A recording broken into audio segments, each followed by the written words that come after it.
السلام عليكم ورحمة الله وبركاته.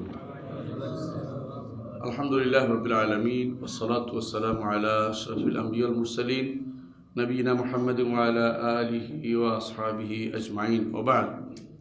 আলহামদুলিল্লাহ আমরা মসজিদে নতুন করে আবার দার্সে বসার আল্লাহ তাআলা তৌফিক দিয়েছেন, বলেন আলহামদুলিল্লাহ। আমরা অনেক আগে বসতাম, কিন্তু মাঝখানে বেশ কিছুদিন আমরা এই বিরাট নেয়ামত থেকে মাহরুম হয়ে গেছি। আসলে মসজিদের যে দার্স, এর চেয়ে উত্তম দার্সে আর কোনো জায়গা নেই। কারণ মুহাম্মদ রাসূলুল্লাহ সাল্লাল্লাহু আলাইহি সাল্লাম মসজিদে দার্স দিতেন। আমাদের এই মসজিদ দার্সগুলো বেশি ইফেক্টিভ, এই জন্য এখানে কোনো বাধা নাই, প্রত্যেক মুসল্লি আসতে পারে, যে কেউ শুনতে পারে। আর আল্লাহর ঘরে জিকিরের মর্যাদাই আলাদা। যে আসবে সে রাসূলুল্লাহ সাল্লাল্লাহু আলাইহি সাল্লামের হাদিস মোতাবেক সে কাল কায়েম কাল মুজাহিদ সারা রাত্রি দাঁড়ানোর মতো, আল্লাহ রাস্তায় জিহাদের মতো সওয়াব পাওয়া যায়। সুতরাং এই যে একটা বিরাট সুযোগ, এটা কিন্তু মসজিদ ছাড়া অন্য কোথাও পাওয়ার সুযোগ নেই। সেই জন্য আলহামদুলিল্লাহ আমরা এই দার্সটা আবার শুরু করতে পারছি। আল্লাহর কাছে দোয়া করি যেন আমরা পুরো এই দার্সটা শেষ করতে পারি, সেই তৌফিক আল্লাহর কাছে কামনা করছি। আপনারা যদি সাথে থাকেন ইনশাআল্লাহ আমরা দার্সটা শেষ করব। সম্মানিত উপস্থিতি, আজকের আমরা দার্সের শুরুতে যেটা বলবো সেটা হচ্ছে যে আমরা ইতিপূর্বে দার্স দিয়েছিলাম আকিদা তাহাবির উপরে, ইমাম তাহাবির আকিদা। ইমাম তাহাবির আকিদা এই গ্রন্থটির উপর দার্স দিতে অনেক দূরে গিয়েছে, কিন্তু অনেক দূর মাঝখানে বন্ধ হয়ে যাওয়ার কারণে অনেকে হয়তো মনে নেয়। এই জন্য আমরা চিন্তা করছি প্রথম থেকে আবার ধারাবাহিকভাবে দার্সটা দিয়ে দেবো। ঠিক আছে, এটা বেশি ভালো হবে ইনশাআল্লাহ। আর বিশেষ করে আকিদার দার্সগুলি বারবার দিতে হয়, কারণ ভুলে যায়, যতবার দার্স ভুলে যেতে পারে, এই জন্য আবার নতুন করে দার্সগুলো দেওয়া জরুরি। তো আমরা যেই মতন বলা হয়, যে সংক্ষিপ্ত ভাষ্য চয়ন করেছি, তার নাম হচ্ছে মতন আকিদাত তাহাবিয়া। মতন আকিদাত তাহাবিয়া, এটার ব্যাখ্যাটা করছি আমি। আমাদের সালফে সালেহীন যখন গ্রন্থ রচনা করেছেন, তখন তারা আগে ছোট গ্রন্থ রচনা করতেন। কেন? যে এটা ব্যাখ্যা হবে পরে, অন্তত মৌলিক বলা হয় রৌসুল আকলাম বা কলমের মাথাটা একটু লিখে রাখে, যাতে করে কেউ ভুল না করে বসে। সেই হিসাবে তারা এই গ্রন্থ লিখেছেন, বিভিন্ন মতন লিখেছেন। মতন বলে এগুলি, মতন তো বলে ছোট ভাষ্য, ছোট ভাষ্য আকারে যেগুলি আসছে, ব্যাখ্যা আসে নাই, সেই হিসেবে তারা যেটা লিখেছেন এটার নাম হচ্ছে মতন। মতনকে আমরা বুঝাতে পারছি, মতন বলে এটা কি বলা হয়? মতন। যেমন কোরআনে কারীম হচ্ছে মতন, হাদিস মতন, ব্যাখ্যা গ্রন্থ হচ্ছে যেমন ফাতহুল বারী ব্যাখ্যা গ্রন্থ। তো এরকম আমাদের সালেফে সালেহীন আকিদারও কি লিখেছে? মতন লিখেছে। শত আকিদার মতন আছে, 100-100-র উপরে। অথচ আমরা এর মধ্যে থেকে একটাকে নিয়েছি, সেটা হচ্ছে আকিদাত তাহাবিয়া। কেন নিলাম? ইমাম তাহাবি রহমতুল্লাহ আলাইহি তিনি একদিক থেকে মুহাদ্দিস, একদিক থেকে তিনি মুফাসসির, একদিক থেকে তিনি ফকিহ, একদিক থেকে তিনি ভাষ্যবিদ, সব দিক থেকে, মানে সব রকমের ভাষ্য তার মধ্যে আল্লাহ তাআলা জমা করে দিয়েছেন। তো উনি আমাদের এই দেশে যেহেতু হানাফি মাযহাব বাস্তব, অস্বীকার্য নেই, তো ওনারা হানাফি মাযহাবের জিনিসটা তিনি একত্র করেছেন। তিনি শুরু করেছেন এইভাবে যে এমন একটি কথা আমি আলোচনা করব যেখানে 3 ইমাম একত্র হয়েছে, আবু হানিফা, ইমাম মুহাম্মদ ইবনে হাসান, আবু ইউসুফ, 3 জন একমত হয়েছে, সেটা আমি উল্লেখ করব আকিদার ব্যাপারে। কিন্তু ফিকহের ক্ষেত্রে কিন্তু উনি ভিন্ন ভিন্ন ওনার বই ফিকহের বই আছে, সেখানে আবার এটা আবু হানিফার মত, এটা মুহাম্মদ ইবনে হাসানের মত, এটা আবু ইউসুফ ভিন্ন ভিন্ন উল্লেখ করেছেন। আকিদার ক্ষেত্রে এসে তিনি একসাথে 3 জনকে উল্লেখ করে যে আমাদের ইমামরা এবারে একমত হয়েছেন, আমি এটা উল্লেখ করতেছি, এবার উল্লেখ করেছেন। আপনি হয়তো বলতে পারেন যে যদি এটা হানাফি মাযহাবেরই ভাষ্য হয়, তো আমরা যারা হানাফি মাযহাব মানি না, আমরা এটা কেমন শুনবো? এটা বলতে পারেন। কিন্তু একটা জিনিস জানা দরকার, সেটা হচ্ছে যেহেতু এই লোকগুলো আগে এসেছে, আবু হানিফা রাহমাতুল্লাহ সবার আগে আসছে ইমামদের মধ্যে, তারপরে আসছে কে? মালিক, তারপরে আসছে কে? শাফিঈ, তারপরে আহমদ ইবনে হাম্বল। তো পরে যারা আসছে ওনারা এই কোনোটারই বিরোধিতা করে নাই, ওনার যা যা লিখছে বিরোধিতা করে নাই, এর অর্থ সবাই এটাকে মেনে নিয়েছে, সবাই এটাকে মেনে নিয়েছে। তাহলে উনি লিখলেও ওনার সময় উনি লিখছে আর কি যে এটাকে যে আবু হানিফার বিশ্বাস এটা, আবু ইউসুফের বিশ্বাস এটা, মোহাম্মদ হাসানের বিশ্বাস এটা, কিন্তু পরবর্তীতে দেখছে যে এটার সাথে আমাদের কোনো বিরোধ নেই, কারণ আকিদার ক্ষেত্রে আমাদের সালেফে সালেহীন বিরোধিতা করেন নাই। ওনাদের মধ্যে মতভেদ হয়েছে ফেকার মাসালার মধ্যে, ওনাদের মতভেদ কিছু হয়েছে যে কেউ এই হাদিস পাইছে কেউ এই হাদিস পাইছে, কিন্তু আকিদার ক্ষেত্রে কোনো হাদিসের বিরোধ নাই। বুঝার বেশ কম থাকতে পারে কারো, আবার যখন বলা হয়েছে বুঝিয়ে দেওয়া হয়েছে তারা আবার সঠিক জায়গায় চলে গেছে, এগুলি ঘটেছে। এই জন্য এই মতনটা বা এই ভাষ্যটা ইমাম তাহাবির ভাষ্যটা সারা বিশ্বের ইউনিভার্সিটিগুলোতে পড়ানো হচ্ছে আলহামদুলিল্লাহ। মদিনা ইউনিভার্সিটিতে এটা পাঠ্য, এবং আজহারও পাঠ্য, এবং বিভিন্ন আপনি বলতে পারেন যে যেখানে যেখানে ইসলামিক ইউনিভার্সিটি আছে সেখানে পাঠ্য। ইসলামিক ইউনিভার্সিটি নাই কিন্তু আলেম আছে, জনসাধারণ আছে, সেখানে এটা পাঠ্য, তারা পড়ে। এই জন্য এটার ব্যাখ্যা এত বেশি হয়েছে। আপনি যদি কোনো সার্চ দেন যে আকিদার ইমাম তাহাবির আকিদার ব্যাখ্যাকে, দেখবেন যে আপনার পৃষ্ঠার পর পৃষ্ঠা আসতেছে, এত বই লিখছে মানুষ। কেউ কেউ একবার দুইবার নয়, কেউ মুখস্থ সংক্ষেপে একটা দিছে, পরে বিস্তারিত দিছে। আশ্চর্য হবেন, আমাদের এই সৌদি আরবের যে আলেমরা আছেন প্রত্যেকেই চেষ্টা করেছেন তারা একটা ব্যাখ্যা লিখতে, ইতিহাসে যেন আকিদার ব্যাপারে তাদের একটা অবদান থাকে, এটা তারা চেয়েছেন, যেন কেউ পড়লে রাহেমাহুল্লাহ, পড়লে সদাকা জারিয়া হবে, এই জন্য তারা সেটা করেছেন। এই জন্য এই গ্রন্থটি অত্যন্ত মূল্যবান, কারণ তিনি মুতাকাদ্দিমিনদের একজন। তার আগে যে গ্রন্থটি হয়েছে আকিদার উপরে বিখ্যাত গ্রন্থ, তার আগে সেটা ছিল ইমাম আবু হানিফা রহমতুল্লাহ আকিদার গ্রন্থটি, সেটা হচ্ছে আল ফিকহুল আকবর। সেটা কি? আল ফিকহুল আকবর। সেইটা আমরা কিন্তু ব্যাখ্যা করেছি, মনে আছে? এই মসজিদে আমরা ফুল ব্যাখ্যা করেছিলাম, অথবা মনে নেই আপনাদের কেন, আগে অথবা অন্য কোনো মসজিদে করেছি, আমরা করেছি এটা ব্যাখ্যা পুরোপুরি। এবং এত পাবেন আপনারা ইউটিউবে 49 পর্বে এটা কমপ্লিট পাবেন, আপনারা নেটে সার্চ দিবেন, নেটে সার্চ দিলে 49 পর্বে আপনারা ইমাম আবু হানিফা ফিকহুল আকবরের একটা দার্স আছে আমার 49 পর্বে, এটা পেয়ে যাবেন, নেটে শুনতে পারবেন। তো এরপরে ইমাম আবু হানিফা রহমতুল্লাহ আলাইহি প্রথম আকিদার বই লিখছে, এর আগে কেউ পূর্ণ আকিদার বই লেখে নেই, খণ্ডিত অংশ লিখছে, ওইটা লিখছে, কিন্তু পুরো আকিদার জিনিসটাকে মতন আকারে তুলে ধরেছেন ইমাম আবু হানিফা রহমতুল্লাহ আলাইহি, সেটা হচ্ছে আল ফিকহুল আকবর। যদিও কেউ কেউ সন্দেহ করে, আমাদের সন্দেহ করার বিষয়ে যাচ্ছি না, কেন? হানাফি ইমামরাই এদের ব্যাখ্যা করেছে, ইমাম আবুল্লাহ সামারকান্দি ব্যাখ্যা করেছে, ইবনে আবিল ব্যাখ্যা করেছে, এটাকে মোল্লা আলী কারি, সবাই হানাফি। তাহলে ওরা হানাফি লেখার কারণে এখন যারা বিরোধিতা করতেছে তাদের হচ্ছে হাওয়া প্রবৃত্তির অনুসরণ করার কারণে। যদি প্রবৃত্তির অনুসরণ না করতে তারা মানতো এবং বলতো যে ইমামের কথাই আমরা শুনি না, ইমামের কথা এখানে শোনা যাবে না। অনেকেই তারা আকিদাতে ইমামের কথা শোনে না, আকিদাতে বলে যে ফিকাতে আমরা ইমামের কথা শুনবো, আকিদাতে আমরা মাতুরিদি। কোন বেটা মাতুরিদি কোথেকে আসলো? আবু হানিফা রহমতুল্লাহের কাছে ওর বেটার কোনো মূল্য আছে? আকিদার ক্ষেত্রে সেটা নিতে তারা রাজি না। অথচ আকিদার ব্যাপারে একমাত্র মাসাল ইমান ছাড়া, ইমানের একটা সংজ্ঞা ছাড়া, ইমানের সংজ্ঞা ব্যতীত আর সব জায়গাতে তিনি সহিহ আকিদার ধারক বাহক ছিলেন বলে সবাই একমত হয়েছে।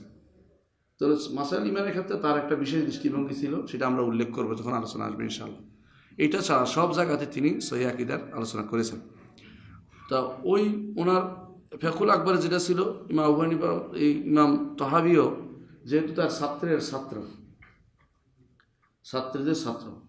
তো সেই জন্য তিনিও ওইরকম জিনিস নিয়ে আসছেন যেটা পাইছেন আবু হানিফা রহমতুল্লাহ থেকে। এই দুই জায়গা ছাড়া আলহামদুলিল্লাহ অধিকাংশ জায়গা হচ্ছে সালেফে সালেহীন আকিদা অনুসারী তারা ছিলেন। আকিদার ব্যাপারে আমরা একটু আগের কথাটা বলি, তারপরে ইনশাআল্লাহ ইমাম তাহাবির কথায় আসবো। সম্মানিত মুসলিয়ান কেরাম, আকিদা কি জিনিস? আকিদা কি জিনিস? আকিদা হচ্ছে যে কোনো জিনিস দৃঢ়ভাবে মানুষ ধারণ করে সেটাই আকিদা। অন্তরে যে কোনো জিনিস যেটা আপনি দৃঢ়ভাবে ধারণ করবেন সেটা আকিদা হবে। আপনি যদি ধারণ করেন যে আল্লাহ আছেন, অন্তরে ধারণ করছেন না? আল্লাহ আছেন। আপনি ধারণ করেন যে কবর আযাব হবে, আপনি ধারণ করেন যে হাসরের মাঠে আমার হিসাব নিকাশ হবে, আপনি ধারণ করেন যে আমাকে ফুলসিরাত পার হতে হবে, আমাকে জান্নাত জাহান্নামে যেতে হবে, কেউ জান্নাত যাবে কেউ জাহান্নামে যাবে, এরকম আপনার কেউ সুপারিশ হবে। এই যে বিরাট জিনিস আপনার অন্তরে ধারণ করছেন, এটার নামই হচ্ছে কি আকিদা, যেটা অন্তরে দৃঢ়ভাবে মানুষ ধারণ করে সেটাই হলো আকিদা। আর আকিদার দুটি প্রকার আছে, একটা হলো বিশুদ্ধ আকিদা, একটা হচ্ছে দুর্বল আকিদা বা অশুদ্ধ আকিদা বা ভুল আকিদা। তো শুদ্ধ আকিদা জিনিসটা কোত্থেকে আসবে? কোরআনে কারীম এবং রাসূলুল্লাহ সাল্লাল্লাহু আলাইহি ওয়াসাল্লামের হাদিস থেকে। কোরআনে কারীম এবং রাসূলুল্লাহ সাল্লাল্লাহু আলাইহি ওয়াসাল্লাম হাদিস কে বহন করেছে? সাহাবায়ে কেরাম। সাহাবায়ে কেরাম হচ্ছেন আকিদা গ্রহণের ক্ষেত্রে তারা হচ্ছেন, তাদের দেখে আকিদাটা নিতে হবে। তারা, এটার নাম হচ্ছে সালাফের অনুসরণ। সালাফের মধ্যে প্রথম যারা, তারা হচ্ছে সাহাবায়ে কেরাম। সালাফের মধ্যে প্রথম কারা? সাহাবায়ে কেরাম। সাহাবায়ে কেরামকে যারা সুন্দর অনুসরণ করবে তারা সালাফের ভিতরে অন্তর্ভুক্ত হবে। যারা সাহাবায়ে কেরামকে অনুসরণ না করে একদিকে চলে যাবে তারা ওখান থেকেই পথভ্রষ্ট বলে বিবেচিত হবে।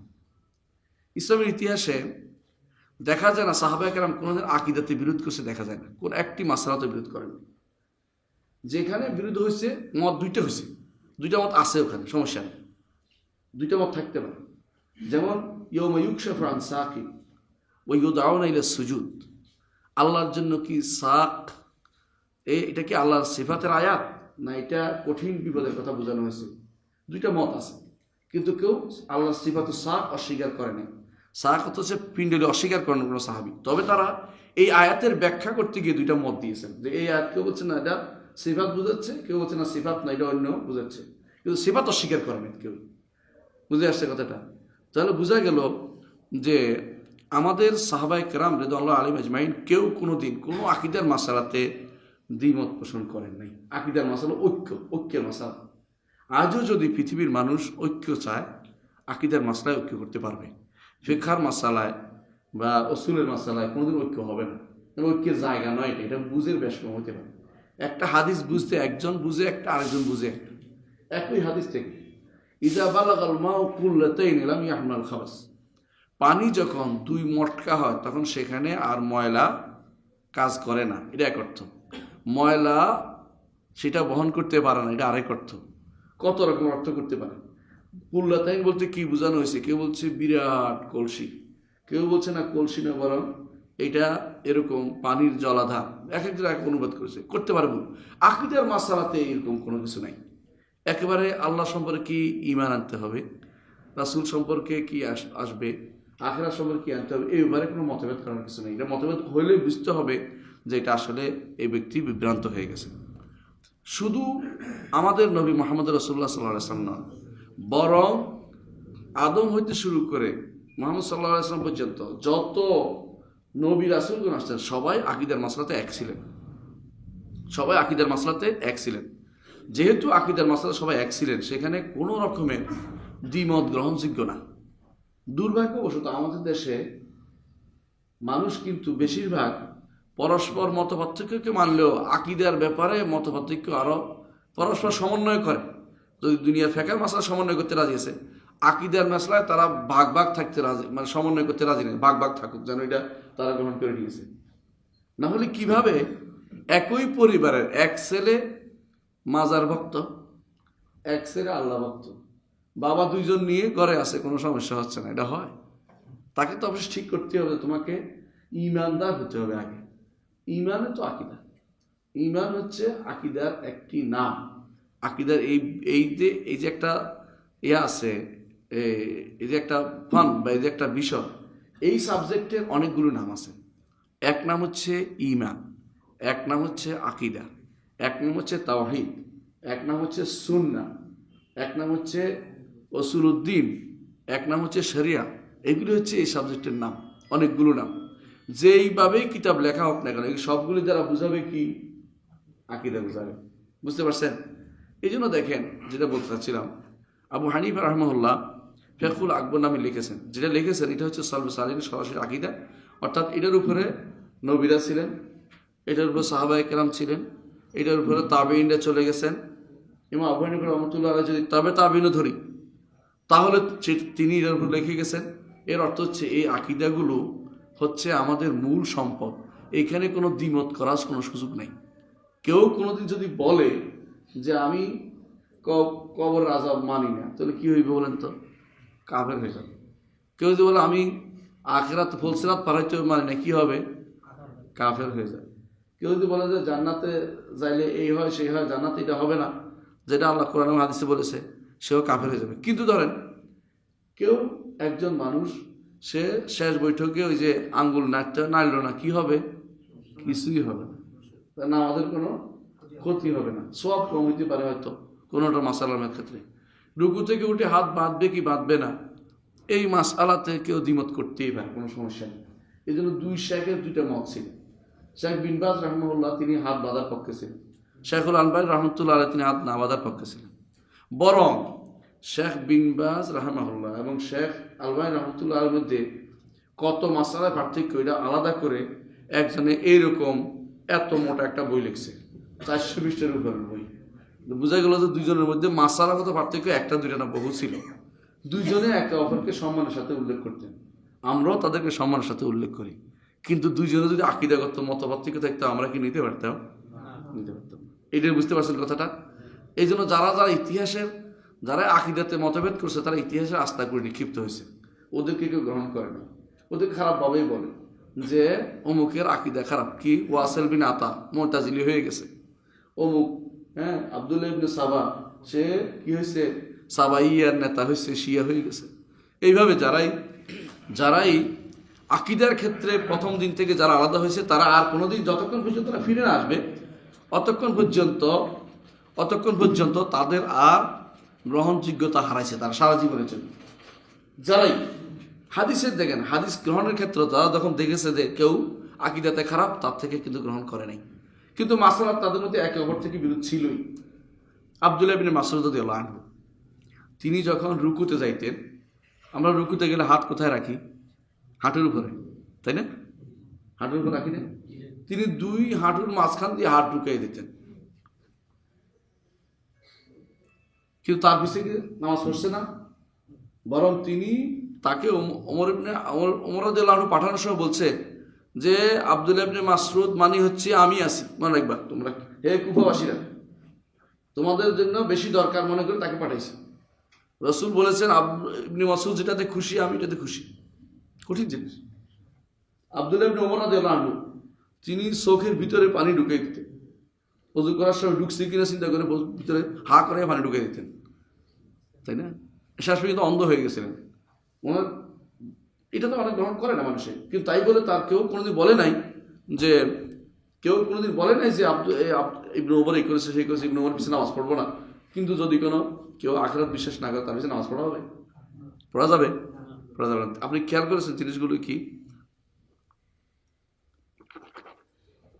আকীদার 95 থেকে 98% আকীদার মাসালাতে মানুষ একমত। হ্যাঁ, কিছু মাসালাত দ্বিমত আছে আকীদার, কিন্তু এগুলো খুব এমন জিনিস যেগুলো না বললেও চলে। যেরকম মেরাজের রাত্রিতে আল্লাহকে দেখেছেন কিনা, দুই সাহাবী দ্বিমত। আয়েশা রাদিয়াল্লাহু বলেন যে না, দেখেন নাই। ইবনে আব্বাস বলেন যে দেখেছেন। দুইটা মত হয়ে গেল। এই দুই মত থাকতে পারে আমাদের মধ্যে, কোনো সমস্যা নেই।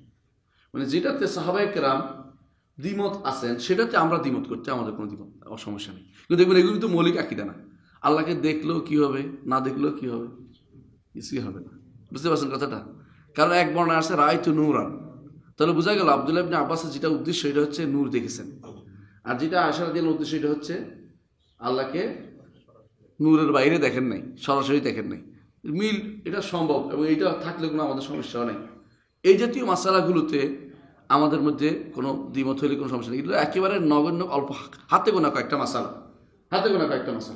এর বাইরে এজমাই মাসালা হচ্ছে বেশিরভাগ, 95% হচ্ছে এজমাই মাসালা। এই জন্য এগুলোর ক্ষেত্রে প্রত্যেকে জানতে হবে, এখানে কোনো দ্বিমত সহ্য করা যাবে না। বলতে হবে যে এরা পথভ্রষ্ট হয়ে গেছে, এটা বলতেই হবে। হ্যাঁ, ব্যক্তিকে আক্রমণ না করে তাকে সুন্দর করে বুঝাতে হবে, তবে আকীদার বিষয়টা ছাড় দেওয়া যাবে না, এটা বলতে হবে মুখেই। ইতিহাসে দেখা যাচ্ছে প্রথম আকীদাতে বিভ্রান্তি কারা নিয়ে আসছে, যেই জন্য বই লিখতে হয়েছে। আকীদাতে বিভ্রান্তি প্রথম নিয়ে আসছে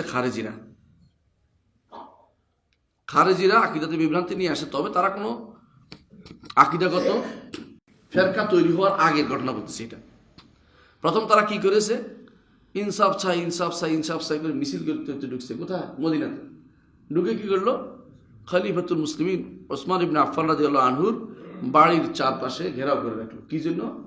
যে আমাদের খলিফা, আমাদের শাসক বদলাই দিতে হবে আপনাকে, তিনি আমাদের উপর জুলুম করেন, ইত্যাদি ইত্যাদি ইত্যাদি ইত্যাদি জুলুম করেন। তো কি কাকে চাও? তো মাহমুদ ইবনে আবু বকরকে আমরা চাই, মাহমুদ ইবনে আবু বকরকে আমরা চাই। তো তিনি লিখে দিলেন যে মাহমুদ ইবনে আবু বকর তোমাদের নরম মানুষ ছিলেন, লিখে খলিফা তোমাদের জন্য শাসক নিয়োগ করা হলো। তারা রওনা হয়ে গেছে। প্রতিমধ্যে তারা আরেকটা চিঠি পাইলো এক লোককে ধরে, লেখা আছে যে মোহাম্মদ ইবনে আবু বকরকে এবং তার লোকদেরকে পাইলে মেরে ফেলবা। তারা আবার প্রতিশোধ করে আবার দৌড়ে আসছে। ইতিহাসে দেখছেন পাগলামি করলে যা একটি ঘটনা কত দুনিয়ার রক্তকে তারা বহাই দিয়েছে। যারা মারামারি হানাহানি করবে তাদের দ্বারা ইসলামের কোনোদিন কোনো উপকার হয়নি। নীরব কাজ করে ইসলাম, ইসলাম আবেগ দিয়ে কাজ করে না। তো কি করেছে ওরা? আসছে, আয়সা আবার ঘেরাও করছে। কি যে প্রতিশোধ চাই। কেন? এটা লেখা হলো যে লিখছে তাকে আমাদের হাতে সমর্পণ করেন। তো কে লিখছে? মারওয়ান লিখেছে। তো মারওয়ান লিখেছে কি প্রমাণ? বলছে যেই যার হাতে ধরা পড়ছে সে বলছে। তো মারওয়ানকে আমি লিখিনি। তো কে লিখেছে? প্রমাণ পাওয়া যাচ্ছে না কে লিখেছে। তো খলিফাতুল মুসলিমিন ওসমান ইবনে আফফান রাদিয়াল্লাহু বললেন যে না, যতক্ষণ প্রমাণ পাওয়া যায় না ততক্ষণ পর্যন্ত আমি কারো হাতে কাউকে সমর্পণ করতে পারবো না। প্রমাণ ব্যতীত বিনা কারণে কাউকে হত্যা করা জায়েজ নেই। ওরা বলছে না, আমরা মানি না। তারা ভালো করে অ্যাটাক করে রাখলো, পানি দিল না, তাকে কষ্ট দিল, তাকে মসে যেতে দিল না, তাকে বহু রকমের কষ্ট দিয়ে শেষ পর্যন্ত তাকে শহীদ করে ছাড়লো। ইতিহাসে হচ্ছে প্রথম রক্ত, মুসলিমদের রক্ত ঝরে এখানে। তারপর যে মুসলিমরা ভাগ হয়ে গেল, আকিদাগত বিভক্তি তখনও শুরু হয়নি, কিন্তু আব্দুল্লাহ ইবনে সাবা ইহুদি মুসলিমদের মধ্যে কপট ইসলাম নিয়ে ঢুকার পরে সে এই চালাকি শুরু করে যে ভিন্ন ভিন্ন আকিদার লোক বানাতে আরম্ভ করে। যখন ওসমান ইবনে আফফান রাদিয়াল্লাহু আনহু দুনিয়া থেকে চলে গেলেন, তখন একদিকে আলী রাদিয়াল্লাহু আনহু খলিফাতুল মুসলিমিন হলেন। ওরা জোর করে তাকে খলিফা বানালো। উনি বলেন যে আমি নিব না। ওরা বলতে আপনি না নিলে মেরে ফেলো। জোর করে তাকে দিয়ে খেলাফতের দায়িত্ব দিয়ে দিলেন ওনাকে মসজিদের মধ্যে। তো উনি যেহেতু আল্লাহ তাআলা ওনাকে দায়িত্ব দিয়েছেন, তিনি সেটা যথাযথ পালন করেছেন। কিন্তু এক গোষ্ঠী বেড়ে গেল। কি বলল? আলী তে তো আল্লাহ, নাউজুবিল্লাহ। এদেরকে বলে সাবাইয়া ফেরকা। আলী রাদিয়াল্লাহু যখন এটা শুনলেন তখন তিনি ডাকলেন যে কুম্বর, ওনার দাসকে ডাকো, এই যারা যারা এগুলি বলে তাদেরকে আগুন দিয়ে পোড়াই ফেলো। ওরা আগুন দিয়ে পোড়ানোর সময় কি বলে শুনবেন? কয় যে আপনি তো আসলেই আল্লাহ, আল্লাহ তো আগুন দিয়ে পোড়ায়, নাউজুবিল্লাহ। এবার আরো বিপদ ওনার জন্য। মানে কত শয়তানি তারা করতে পারে। মানে যেহেতু শয়তানি করবে উদ্দেশ্য, তখন সব রকমের শয়তানি শুরু করছে। এরপর তিনি বহুত দুঃখ পাইলেন, কষ্ট পাইলেন, কিন্তু তাদেরকে তিনি নির্বাসন দিলেন যে ঠিক আছে, আমি এদেরকে আমার এখানে রাখবো। ওখানে যাই তারা প্রচার করতে লাগলো যে আকাশে যে বিদ্যুৎ চমকা, এটা হচ্ছে আলীর হাসি। হ্যাঁ, আকাশের যে আওয়াজ হয় এটা হচ্ছে আলীর গজব, আলীর রাগ। এরপর আলী তো শহীদ হয়ে গেলেন আলী রাদিয়াল্লাহু, তখন বলে যে আলী তো শহীদ হয় না, আলী চলে গেছে, আবার আসবে, নাউজুবিল্লাহ। এই ফেরকারা বের হয়ে গেল ইসলাম থেকে। এরা হচ্ছে শিয়া। এর মধ্য থেকে আরেকটি ফেরকা বের হয়ে গেল খারেজি। এরা বলল যে আলী তো কাফের হয়ে গেছে। কেন? আলী সালিশ মানছে। ওয়াল্লাম ইয়াহকুম বিমা আনজাল্লাহু ফাউলাইকা হুমুল কাফিরুন। যেই ব্যক্তি আল্লাহর বিধান ছাড়া অন্য কোনো দিয়ে বিচার করে সে তো কাফের। আর আলী সালিশ মানছে মুগীরা ইবনে শুবা রাদিয়াল্লাহু আনহুকে।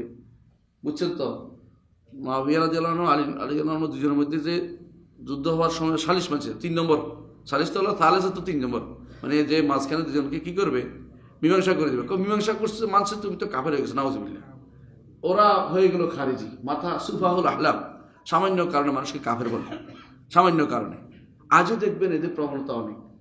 এদের মধ্যে কেউ কেউ দেখবেন জিহাদের নাম দিয়ে দুনিয়া ফাটাই ফেলবে, নিজে কিন্তু কোথাও যায়নি, ঘরের ভিতরে আছে, কম্বলের নিচে আছে, কিন্তু আগুন লাগাই দিতে ওস্তাদ, জায়গায় জায়গায় আগুন লাগিয়ে দিয়েছে ওরা। এবং যুবকদেরকে ধ্বংস করছে, যুবকদেরকে বিভিন্ন জায়গায় নিয়ে গেছে। কাউকে নিচে আফগানিস্তান, কাউকে নিচে ইরাক, কাউকে সিরিয়া নিয়ে পুরো জাতিকে ধ্বংসের মুক্তি নিয়ে গেছে। যুদ্ধ এটা নয়, এটা তো হানাহানি, মারামারি। এটা দ্বারা কিছুই কোনোদিন আসবে না। কারণ যুদ্ধ, ইসলামে জিহাদ হইতে হয় রাষ্ট্রপ্রধানের নেতৃত্বে।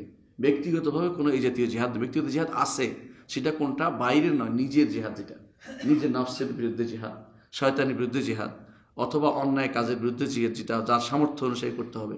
কিন্তু বাইরে কোথাও যুদ্ধ করতে হলে অবশ্যই রাষ্ট্রপ্রধান লাগবে, কোনো একটা রাষ্ট্রপতির অধীন লাগবে, হানাহানি মারামারি কোনো দলের পিছনে ইসলাম অনুমোদন করে না। কিন্তু না, ওই খারেজি টেন্ডেন্সি তাদের মধ্যে কাজ করে। তারা হারুরা নামক জায়গাতে একত্রিত হলো, নাহারাওয়ান নামক জায়গাতে একত্রিত হলো। তখন আলী রাদিয়াল্লাহু আনহু দেখলেন যে এদেরকে কিছু বুঝিয়ে নিয়ে আসা দরকার, তো পাঠাইলেন কাকে? ইবনে আব্বাস রাদিয়াল্লাহু আনহুকে। ইবনে আব্বাস রাদিয়াল্লাহু আনহু গিয়ে বুঝাইলেন তাদেরকে, বুঝানোর পর অনেকে চলে আসলো, কিন্তু কিছু মানুষ রয়ে গেল। যারা রয়ে গেছে ওর মধ্যে একটা হচ্ছে আব্দুল্লাহ ইবনে মুলজিম, যিনি আলী রাদিয়াল্লাহু আনহুকে হত্যা করলেন এবং আলী রাদিয়াল্লাহু আনহু শহীদ হয়ে গেলেন। সে, এই লোকটি আবাদত করতে অনেক বেশি, মানুষ তার আবাদতে অত্যন্ত বিভ্রান্ত হয়ে যেত, কিন্তু বুঝতো না আল্লাহর দিন পূজা হচ্ছে বড় জিনিস। আল্লাহর দিনের ফিকহ না থাকলে যা হয়, শুধু আবাদত করে শুধু আবেগ দিয়ে ইসলাম কোনোদিন প্রতিষ্ঠিত হয়নি। রাসূলুল্লাহ সাল্লাল্লাহু আলাইহি ওয়াসাল্লাম দেখেন, হুদায়বিয়ার সন্ধি লিখছে, এমন এমন শর্ত তিনি মেনে নিয়েছে যে শর্ত আপনি যদি থাকতেন আপনি বিদ্রোহ করে বসতেন। এটা কি কথা? এটা কোন কথা? উমর রাদিয়াল্লাহু আনহু বলছিলেন বারবার যে আলাসনা আলাল হক, রাসূল আমরা কি হকের উপর নেই? কেন আমরা দানিয়ে দিব, কেন মেনে নিব? রাসূল বললেন যে ওমর আমি বলছি, ওমর আমি বলছি। এটা বলে বলে আমি আমি আমার কাছে ওয়াহী আসে, ওমর আমি রাসূল, বারবার বুঝে ঠান্ডা করে রাখছে, দস্তত করে গেছে যেখানে ছিল। যখনই লেখা শেষ হয়েছে আবু জন্দল হাজির, আবু বসির হাজির। কি জন্য? যে হে মুসলিমরা, আমাকে ফেরত নিয়ে যাচ্ছে চুক্তি অনুসারে, আমাদের দেশ থেকে যারা আসবে তাদের ফেরত দিতে হবে। কাফেররা বলছে তোমার দেশ থেকে যারা আসবে ফেরত দিব না, এটা বলছে। মুসলিমরা কি ফেরত যায় নাকি? এই যে রসুলটা মেনে নিয়েছে, কিন্তু ওখান থেকে আসলে রসুল বলছে আল্লাহ ইনশাল্লাহ কোনো একটা ব্যবস্থা করবে। আবু জান্দালরা আসলো, রসুল বললেন যে ফেরত চলে যাও। মুসলিমরা তো অনেকে আবেগ আপ্লুত হয়ে পড়লো যে এই কষ্ট দিয়ে মারতেছে আর আপনি বলছেন ফেরত। বলে চুক্তি হয়েছে, ফেরত নিয়ে যাও। ফেরত যাওয়ার পথে সে যা করেছে তা রাসূলুল্লাহ সাল্লাল্লাহু আলাইহি ওয়াসাল্লামের আয়ত্তের বাইরে ছিল। অনেকে এটা দিয়ে দলিল দেয়, তো যা ইচ্ছে তা করা যাবে না, এটা করা যাবে না, রাসূলুল্লাহ সাল্লাল্লাহু আলাইহি ওয়াসাল্লামের নির্দেশনা বাইরে ছিল। মদিনাতে ছিল না, সে দূরে চলে গিয়েছিল, সেটা মসজিদ রাসূলুল্লাহ সাল্লাল্লাহু আলাইহি ওয়াসাল্লামের আয়ত্তের অধীন ছিল না, কাফেরদের জায়গাতে ছিল। সেখানে যদি কেউ কাফেরদের জায়গাতে কিছু করে তাদের সাথে, এটা তো আমাদের দায়িত্ব, রাসূলের দায়িত্ব বহন করে না, এটা হুকুমও বহন করে না, বরং রাসূলুল্লাহ সাল্লাল্লাহু আলাইহি ওয়াসাল্লাম তাকে চুক্তি মোতাবেক ফেরত দিয়ে দিয়েছে। এটা হলো নিয়ম। এই জন্য মুসলিমদের নিয়ম হচ্ছে যে কোনো অবস্থাতে তারা কি করবে? ধৈর্য ধারণ করবে, আবেগ প্রবণ হবে না। সবসময় তারা হকের উপর থাকতে চেষ্টা করবে যে কোরআন সুন্নাহ কি আসছে এটা মেনে নেব, যদিও আমার বিবেক ফেটে যাচ্ছে। এই যে উইঘুর মানুষদেরকে মারতেছে, আমাদের কষ্ট না, কিন্তু আমরা কি যাই গোপনে যাই কেলেকেলি করবো? এটা ইসলাম বলে না কোনোদিন। আমাদের পাশে এদেরকে, মায়ানমার লোকদেরকে তারা কষ্ট দিয়েছে, হিজরত করেছে, কষ্ট এখনো কষ্ট পাচ্ছে, কিন্তু আমাদের দায়িত্ব কর্তব্য তাদের সাহায্য সহযোগিতা করা। এটাও তো করতে পারি না, কিন্তু হানাহানি মারামারি করার জন্য লোকদেরকে তাড়িয়ে নিয়ে বেড়া, তাদেরকে গোপনে প্রশিক্ষণ দেয়, এটা হারাম, এটা করা যায় না ইসলামে। এই প্রশিক্ষণ ইসলাম অনুমোদন করে নাই। রাষ্ট্রপ্রধান নেতৃত্বে প্রশিক্ষণ হতে হবে। যদি না দেয় তারা দায়ী হবে, আপনি দায়ী নন। আপনার যতটুকু সামর্থ্য যতটুকু করেন সেটা কি? সাহায্য সহযোগিতা, সাহায্য সহযোগিতা যতটুকু পারেন করেন। আল্লাহর কাছে দোয়া করেন। দোয়া একটা বিরাট ঔষধ, কিন্তু যতই মানুষ মনে করে এটা কিছুই না, বিরাট জিনিস। রাসূল দোয়া করেছেন, এটার মধ্যে থাকেন। তাহলে এইভাবে কিন্তু ফেরকা তৈরি হয়। কীভাবে বুঝছেন তো? আবেগ দিয়ে ফেরকা তৈরি হয়ে যায়, কখনো কখনো নিজের বুঝ দিয়ে ফেরকা তৈরি হয়ে যায়। যখন বৃহত্তর জনগোষ্ঠীর বাইরে কিছু মানুষ নিজেরা আলাদা একটা কিছু করে নিবে। ইবনে সিরিন রাহমাতুল্লাহ আলাইহি বলেন ফাসিক তামামান আন্নাহুম আলা তাসিসি বিদআ, যে শিওর থাকো যে এরা একটা বেদাত প্রতিষ্ঠিত করতে যাচ্ছে। নিজেরা গোপনে বসে বসে কিছু করার অর্থ হচ্ছে বেদাত বানাচ্ছে বসে বসে, অর্থাৎ এটা কোনো সুন্নতের কাজ না। ইসলাম আলানিয়া, ইসলাম একবারে উন্মুক্ত জিনিস। আপনি যা বুঝছেন তার অধিকার আছে, আমারও বুঝার অধিকার আছে, গোপন করার কিছু না ইসলামে। এটা কোনো ওই পুরোহিততন্ত্র না, ঠাকুরতন্ত্র না, এটা ইসলাম উন্মুক্ত জিনিস, আলহামদুলিল্লাহ। এই জন্য যেটা বলছিলাম যে এইভাবে আবেগ প্রবণ হয়ে একদল পথ হারা হয়েছে, আবার আরেক দল কি হয়েছে? পথ হারা হয়েছে কি দিয়ে? আব্দুল্লাহ ইবনে সাবা ইহুদির কারসাজিতে পথ হারা হয়ে গেছে। এরপরে প্রথম যে সমস্যা তো হয়েছে আকীদার ক্ষেত্রে দিল তাকদীরের মাসালা। তাকদীরের মাসালা সাহাবায়ে কেরামের যুগেই তাকদীরের মাসালা শুরু হয়ে গেছিল। ওগুলি ছিল রাজনৈতিক কর্মকাণ্ড, কিন্তু এইটা একেবারে আকীদার মূল জায়গায় চলে গেছে। কেউ যদি কোনো তাকদীরকে অস্বীকার করে সে তো কাফের, সে তো কাফের, ঈমানদার হতে পারে না। অথচ আপনি আশ্চর্য হবেন, আমাদের দেশে এখনো যারা বুদ্ধিজীবী বলে বিবেচিত, বুদ্ধিজীবী যারা তথাকথিত বুদ্ধি বিক্রি করে খায়, বুঝলেন তো, এরা এবং আমাদের যারা ইসলামের অনুসারী আছে এদের মধ্যে একটা বিরাট গোষ্ঠী এরাও আকীদার ক্ষেত্রে এই তাকদীরের মাসআলাতে বিভ্রান্তিতে লিপ্ত রয়েছে। আব্দুল্লাহ ইবনে ওমর রাদিয়াল্লাহু সেই সময় অন্ধ হয়ে গিয়েছিলেন বৃদ্ধ বয়সে। এমন সময় ইরাক থেকে এক লোক এসে বলল যে আমাদের এখানে কিছু লোক তারা তাকদীরকে অস্বীকার, তারা বলে যে কি অস্বীকার করে, যে তাকদীর অগ্রিম কিছু নাই, বরং এক্ষুনি ঘটে এক্ষুনি হয়, এটাই। আল্লাহ তাআলা অগ্রিম কিছু লেখেন নাই, অগ্রিম কিছু তিনি জানেন না, নাউজুবিল্লাহ। অগ্রিম কিছু তিনি চান না, অগ্রিম তিনি সৃষ্টি করেন না, বান্দা নিজের আমল নিজে সৃষ্টি করেন। আব্দুল্লাহ ইবনে ওমর প্রচন্ড রেগে গেলেন, বললেন যে নিয়ে আসো তাকে, আমি তার কান নাক ছিঁড়ে ফেলবো, তার নাকের উপর ছিঁড়ে ফেলবো আমি কামড়াই। কারণ সে কে, কারণ দেখতে পাচ্ছে না, যেহেতু মনে করছে এটাই দাঁতে একমাত্র, হাত তো হাত চলতেছে না।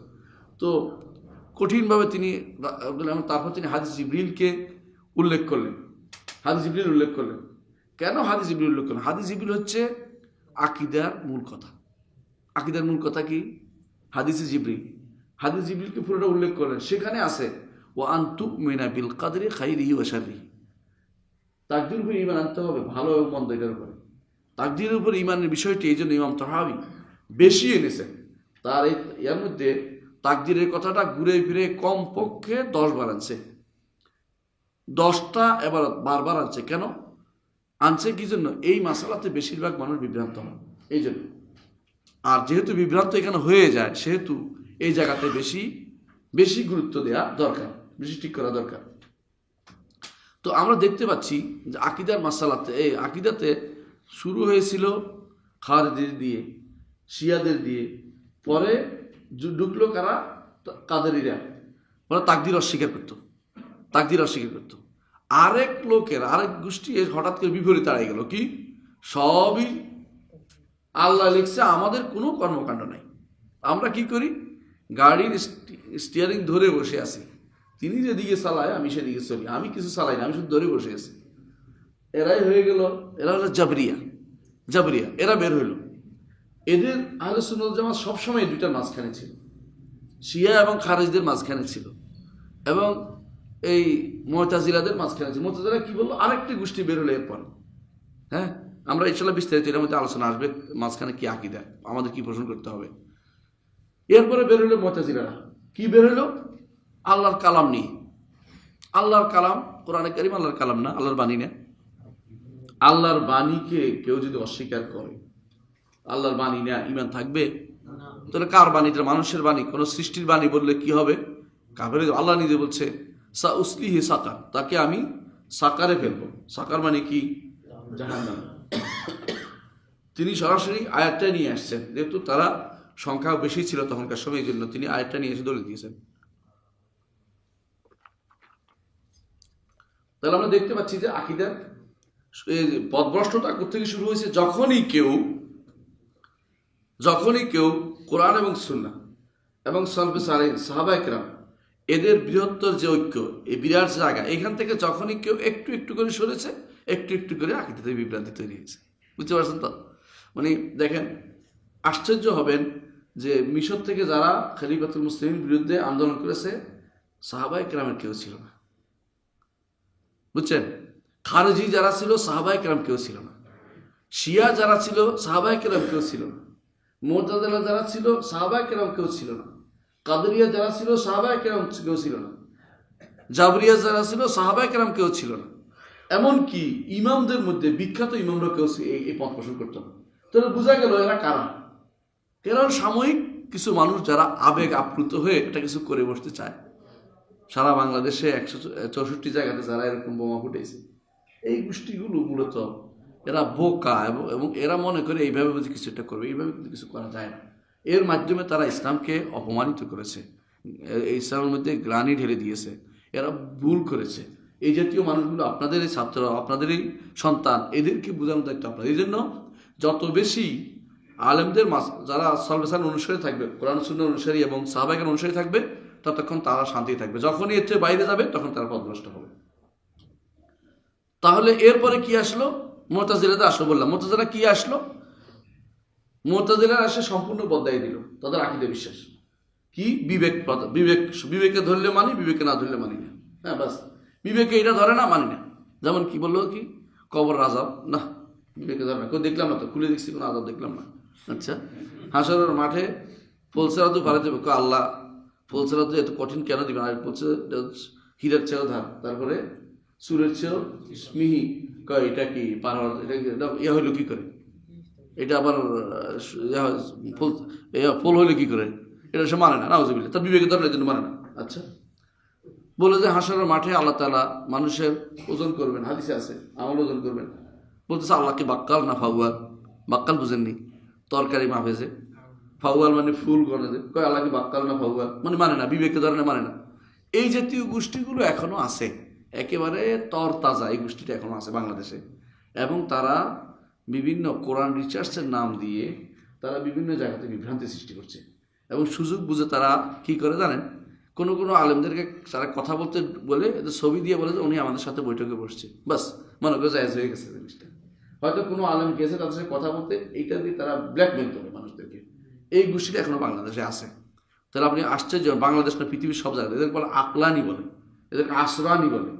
এরা সারা পৃথিবীতে এদেরকে প্যাট্রোনাইজ করে ইউরোপ আমেরিকার ইয়ারা শয়তানগুলো। কারণ পৃথিবীতে আশ্চর্য হবেন, যারা সবচেয়ে খারাপ লোক মুসলিমদের মধ্যে, মুসলিম ইমান থেকে বের হয়ে গেছে খারাপ কাজ করে, ওদেরকে প্যাট্রোনাইজ করার জন্য বাইরের লোকগুলো অনেক শ্রম ব্যয় করে।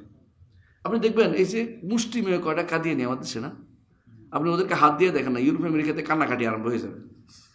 আরে ওরা তো তোমাদের তো কান্নার কথা না, তাই না? যদি হয় আমার পরিবারের লোকেরা ভুল করছে, আমি থাপ্পড় দিলাম, তুমি কাঁদো কেন? মানে তুমি যে ইন্ধন দিচ্ছ এটা কিন্তু স্পষ্ট বোঝা যাচ্ছে তোমার ইন্ধনের সে আছে। হ্যাঁ, তুমি তাহলে বুঝা গেছে ফিনটা দিয়েছিলে।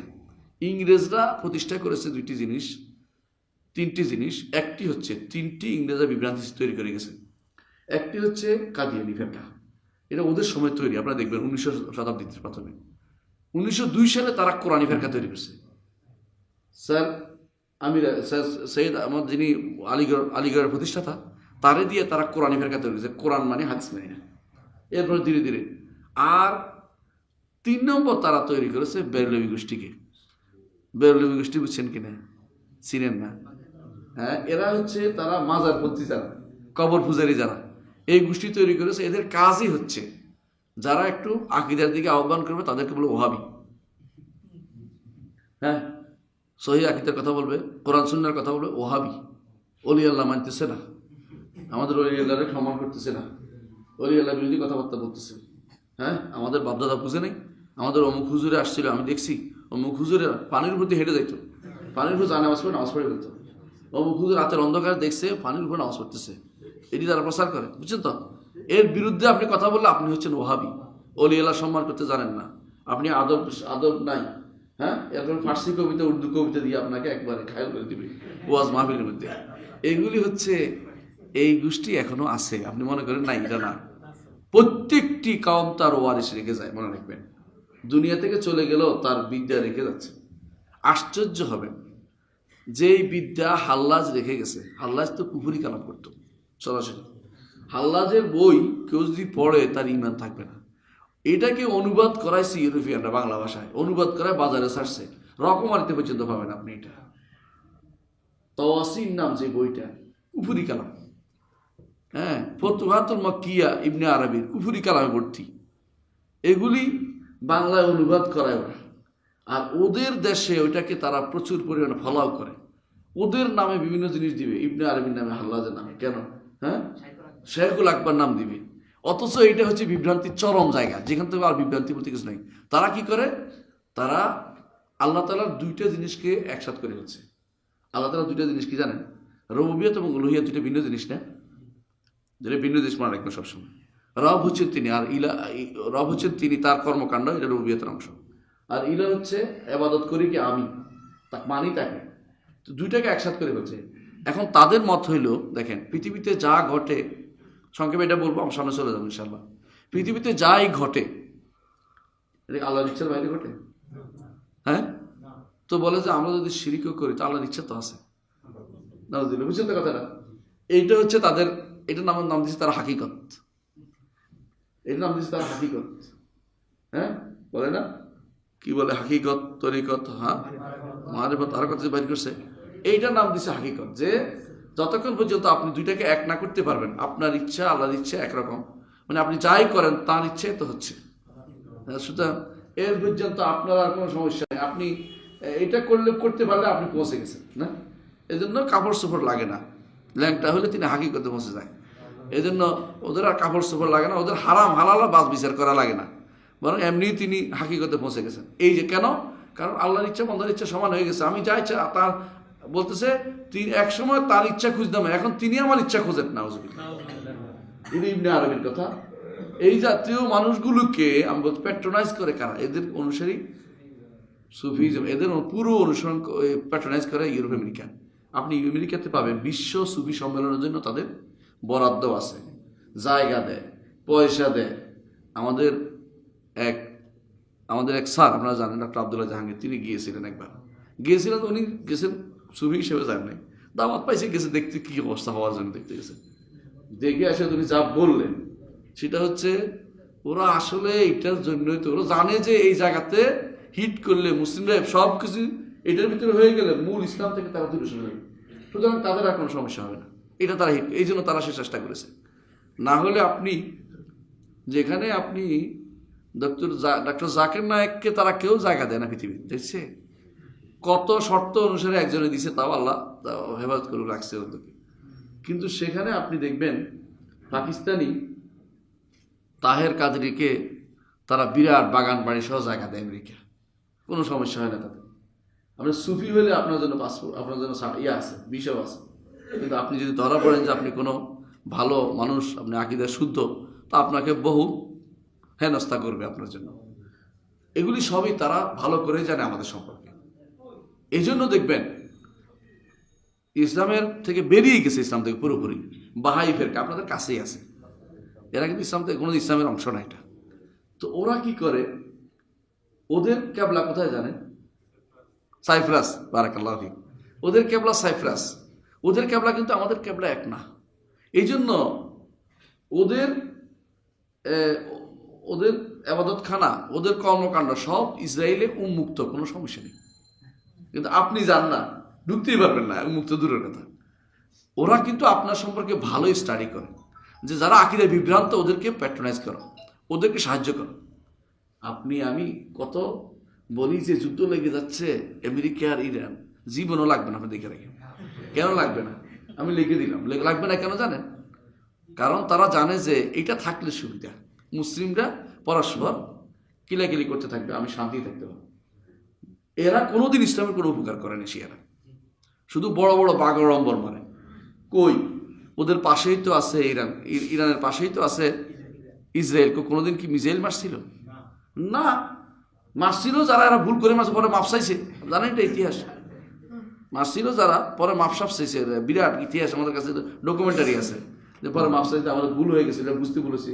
ইয়াং ছেলেরা বুঝে সারে নেয় আমাদের মূল উদ্দেশ্য কি, মূল উদ্দেশ্যটা বুঝে সারে নেয়। এই জন্য কোনোদিন এরা যারা বিভ্রান্ত আকীদার, ওরা আমাদের কোনো উপকার করতে পারে নাই। আল্লাহ তাআলা ইবনে তাইমিয়া রাহমাতুল্লাহ আলাইহি বলেন যে আল্লাহ তাআলার সুন্নত হচ্ছে এটা, যে তিনি বিভ্রান্ত দিয়ে কোনোদিন ইসলামের উপকার করেন না। এই জন্য এরা কোনোদিন সালাউদ্দিন আইয়ুবের সাথে যুদ্ধে যায়নি, শিয়ারা নুরুদ্দিন জিঙ্কির সাথে এরা কোনো যুদ্ধে যায় নাই। মুসলমানদের এই ফিলিস্তিনে কোনো যুদ্ধে তারা যায়নি। বরং যখনই মুসলিমরা ইউরোপে যুদ্ধ করছিলেন, সুলতান মাহমুদ আল ফাতেহ সহ ওদের সময়, তখন পিছন দিক থেকে আক্রমণ করছিল সাফাবিরা, ইরানিরা আক্রমণ করে জায়গার পর জায়গা দখল করে নিয়ে যাচ্ছিল। যখনই মুসলিমরা কোনো ভালো কাজ করে, তখন ওরা পিছন দিক থেকে আক্রমণ করে। বাগদাদ ধ্বংস করেছে এরাই, বাগদাদ ধ্বংস করেছে এ সাফাবিরাই। আপনারা জানেন যে বাগদাদ ধ্বংস করার পিছনে যে মূল যে কাজ করেছে, তার নাম হচ্ছে ইবনুল আলকেমি। সে ছিল শিয়া। বাগদাদ ধ্বংসকারী আরও যারা ছিল সবগুলি শিয়া নেতা ছিল।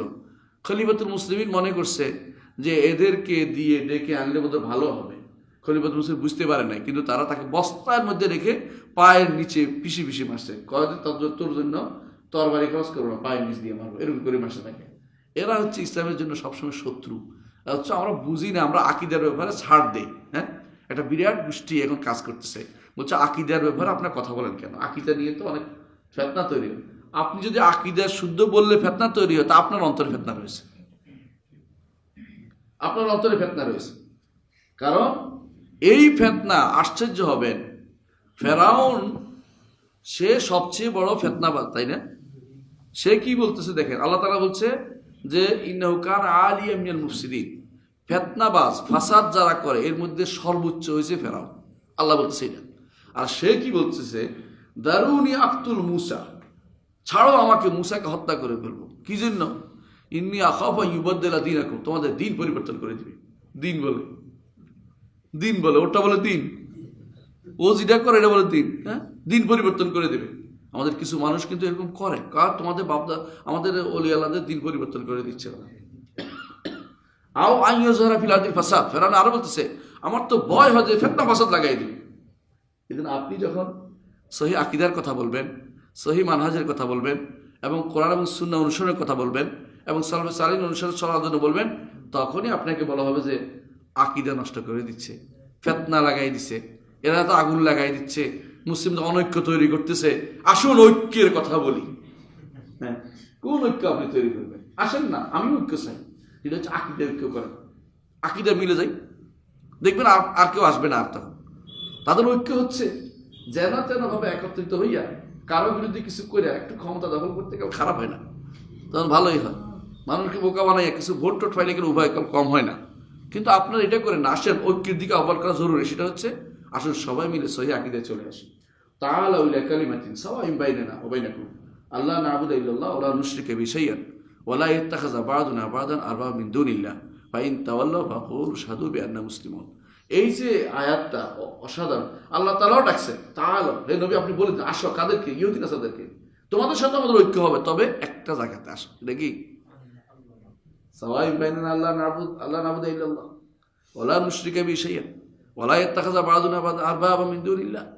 আল্লাহ ছাড়া কাউকে আমরা আরবাব বানাবো না, তাদের থেকে কোনো কিছু নিব না, আল্লাহ থেকেই শরীয়ত নিব, আল্লাহ থেকেই দিন নিব, আল্লাহ দেয়া শরীয়তেই মানে চলবো, দুনিয়ার কোনো কিছুকে আমরা প্রাধান্য দিব না। আসুন এটাতে আসুন, এটাতে আসলে তো এক হয়ে যেত আমরা।